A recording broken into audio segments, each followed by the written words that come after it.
সেটা কিন্তু বলিনি।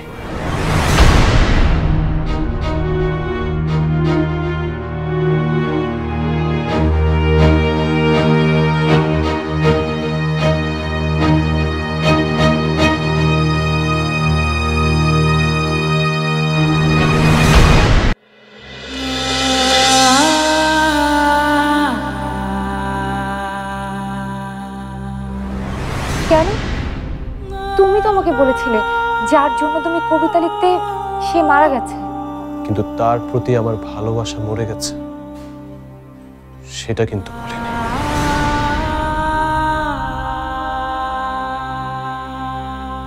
চৈতি,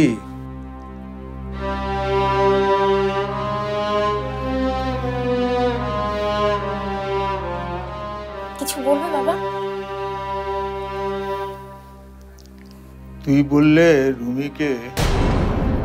না আব্বু, রুমি আমার বন্ধু, ওকে ওর মতনই থাকতে দাও। কিন্তু তাই বলে ও তোকে? ভুলটা আমাদেরই আব্বু, আমরাই ওকে বুঝতে ভুল করেছিলাম। সুবিধার জন্য ও যে আমাদেরকে ভুল বুঝায়নি এমনটা ভাবছিস কেন?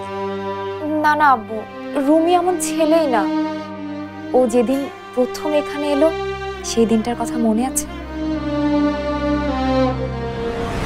এলে আমার কাজের পজিশন এইখান থেকে এইখানে উঠে যাবে।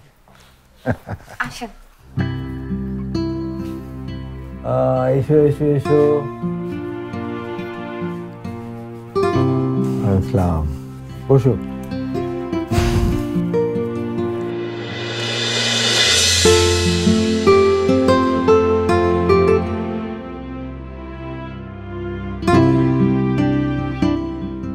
কি করতে হবে বলেন?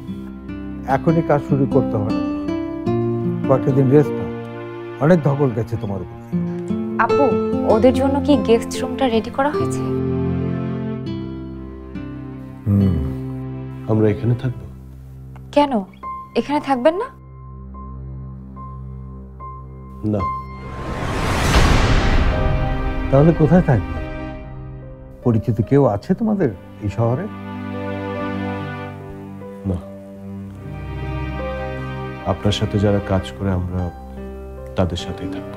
কিন্তু তুমি তো ওদের সঙ্গে বন্ধুত্ব করতে আসোনি, এসেছো শাসন করতে।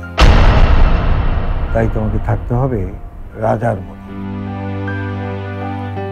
আমি আপনার এখানে কাজ করতে এসেছি স্যার। আপনি যদি আমাকে এখানে থাকতে বলেন আমি মানা করব না। তবে একটা জিনিস ভেবে দেখবেন স্যার, গাছের পাতায় রোদ পড়ে তাই পাতা ঝলমল করে, দেখতেও সুন্দর লাগে, কিন্তু গাছকে বাঁচিয়ে রাখে তার শেকড়।